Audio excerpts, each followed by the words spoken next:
Hey everybody, thanks for coming back. If you're new, my name is Chris.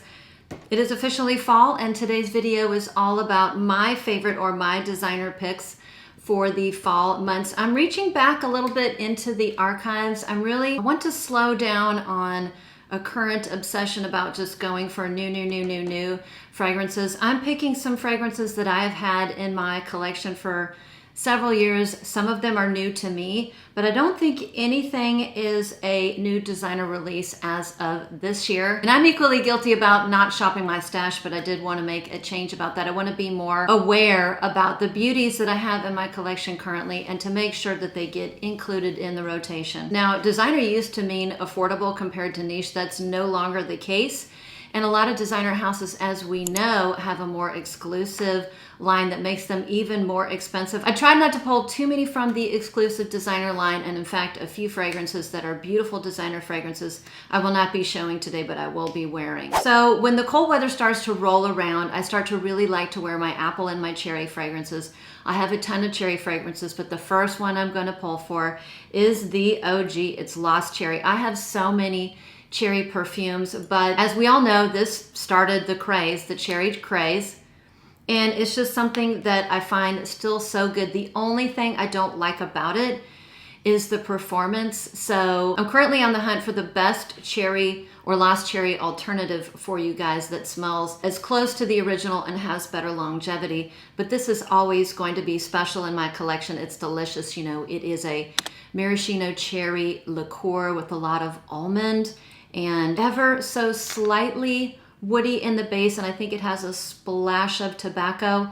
It just still to this day, all these years later, I think I've had this maybe 4 or 5 years, is the epitome of a well done cherry perfume minus the longevity and the big price tag. If you don't know the story, I got mine at the cosmetics company store, and I got mine I think at 50 or 55% off, which for me it was well worth it. I would never pay full price for this. But at that price, I think it's spectacular and will be one I will be wearing, particularly as we have some warmer days and some mildly cool days. Again, reaching back into the archives just a little bit. And when I say archives, I think I mean 4 or 5 years, because this particular flanker is only 4 or 5 years old.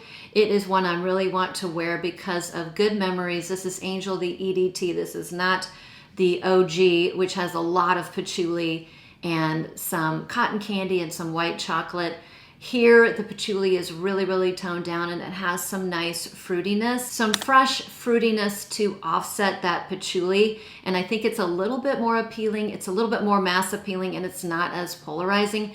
And it is my preferred choice when we talk about that particular DNA. And when I wear it, it's just one that I know a lot of people hate, but I just get so many compliments from this perfume. I don't wear it for the compliments.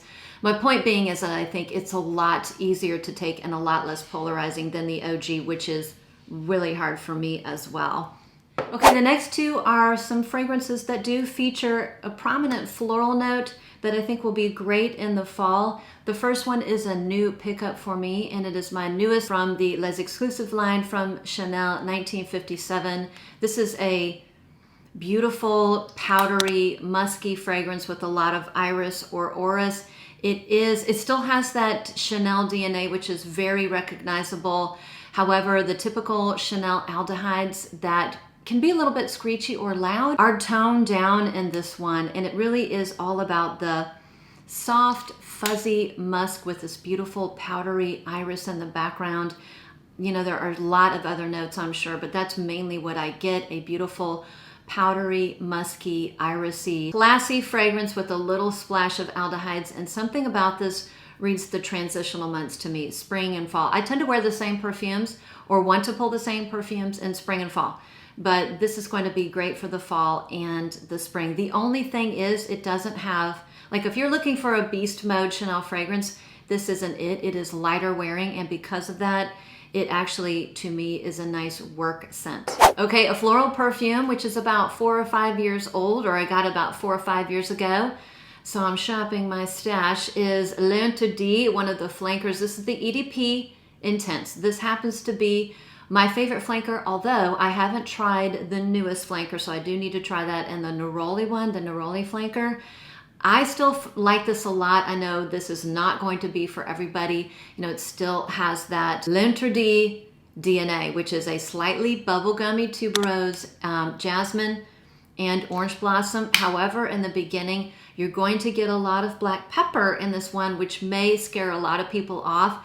So it's very peppery, and it has a lot of patchouli in here, but the dry down's very, very pretty. The dry down kind of flips around. It becomes less floral, and there are a lot of vanillic notes which come to the forefront. In addition to some sort of woods, I get a nice creamy vanillic wood in the base. So the dry down is all about a creamy vanillic wood. It's absolutely beautiful. This one is beast mode, unlike 1957, and a major compliment getter. People love it when I wear it. The next one is by the house Loewe, and it is a sandalwood dominant perfume, but it is a beautiful, light, fresh sandalwood and musk perfume. This is the EDT. I had the EDP. I actually prefer the EDT a little bit better. The EDP had a lot of pink pepper, and I want to say some sort of strong, syrupy citrus note. This one, the EDT, is a little bit lighter. It has a little bit more muskiness to it. It's so soft and fresh. It still has a freshness to it, but something very enveloping, and I think there is cashmeran as a note in here.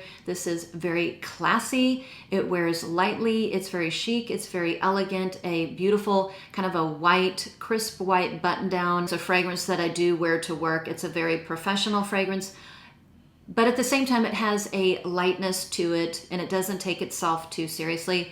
It does wear lightly, but that doesn't bother me. The next one, another woody, kind of a fresh woody perfume. I've shown it before. It is by the house of Chloe, and this is Cedrus. This is, I would call this a fresh, clean, woody fragrance with a prominent note of oak moss.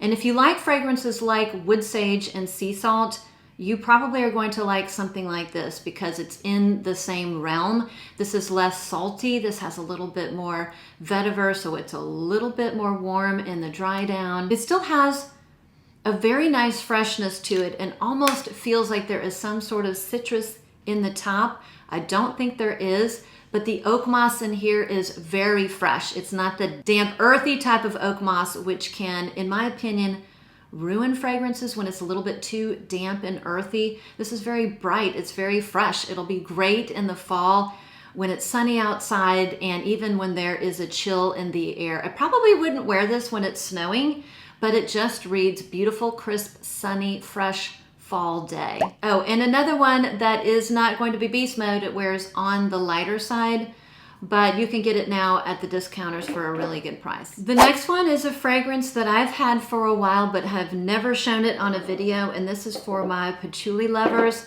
This is by Giorgio Armani, and this is Indigo Tanzanite. Now this is, in my opinion, this is like a middle of the road patchouli. It's not really a beginner patchouli. It's for patchouli lovers that don't love a super dense, heavy, earthy, full-blown patchouli fragrance. This has some nice elements which make it a little bit different. It's a little bit softer. It has a creaminess to it. I would say this heads into that chocolatey direction. I would call it white chocolate instead of like a dark chocolate.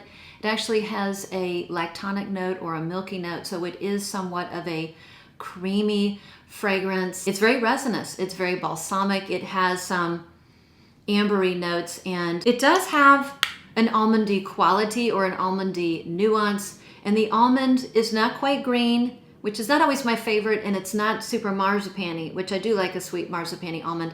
It's really kind of right in the middle, which goes really nicely with that creamy quality, and it has a touch of powderiness, and I think that is from, it's probably from heliotrope because I don't get any iris at all in here. And it's not super beast mode. It's actually my fragrance of the day on this arm.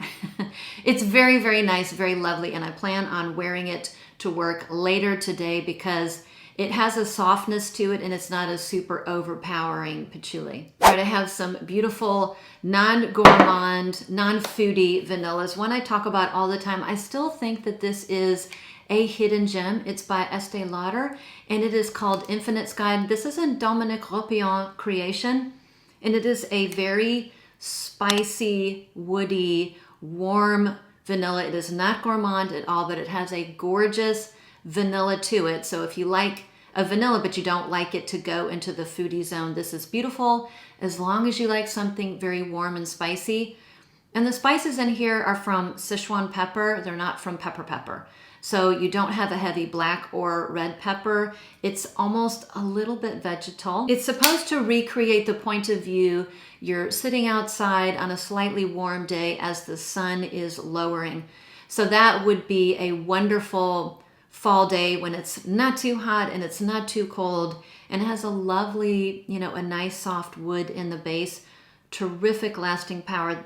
I have to be a little bit easy on the trigger, otherwise it's a little bit too overpowering. I'm going to go with another woody vanilla, one of my favorite. This is gorgeous, Van Cleef and our pals Bois de. So a beautiful, another one, a non-foodie vanilla that has a warm, I think it's driftwood is actually the wood in here, but it definitely has a woodiness to it, a little bit of spiciness, a little bit of smokiness, a little bit of incense, and obviously it has a little bit of iris, but the iris is on the soft side. It's in between like a powdery iris and a lipsticky iris. It's just so beautiful and classy and gorgeous. Oh, love this perfume. Another one, wears on the lighter side, but another one that I will wear to work, large gatherings, etc., because it's not going to offend somebody. And I do have a nice little scent bubble. 24689. So that leaves me with the last one, and the last perfume I'm going to pull from a classic, but it's going to be a flanker of the classic because the OG is something that I just don't wear and it's not really me, and that would be Shalimar. I'm pulling this one out of the box. So my flanker is Millesime Vanilla Plainifolia. So this was a one-time release, and I don't typically show discontinued fragrances, but my point being is that I want to wear that Shalimar profile. There are a lot of beautiful flankers. The most recent one, the Iris one, is gorgeous. That had a very heavy gourmand touch to it. I really wanted that perfume, but it, sold out immediately. I would like to pick up a bottle secondhand if the prices come down a bit. But since this is the flanker that I currently own, and it is a beautiful vanilla heavy Shalimar, I will be wearing it. It doesn't smell a ton like the original Shalimar. It has none of the animalic notes that I really didn't like. There was a lot of, I want to say it was probably the civet and the citruses together were giving me a burnt fuel in the opening that I just could not take. Now, the original Shalimar is the perfume. It is the signature scent of my godmother. And when I smell her, usually it's in the dry down, and I always think she smells so good. It smells great on her, but I could never get past the opening. And it just wasn't me, even though I love to smell it on her and other people. This one is like, maybe take a third of the original Shalimar DNA and amp and just put a mega dose of that Guerlain vanilla. It's absolutely beautiful. I do cherish this. One of the few perfumes that I actually keep in the box in my perfume storage, because I do kind of cherish these one-time releases. But wow, I got through those pretty quickly. That was my goal. My top 10 fragrances for fall.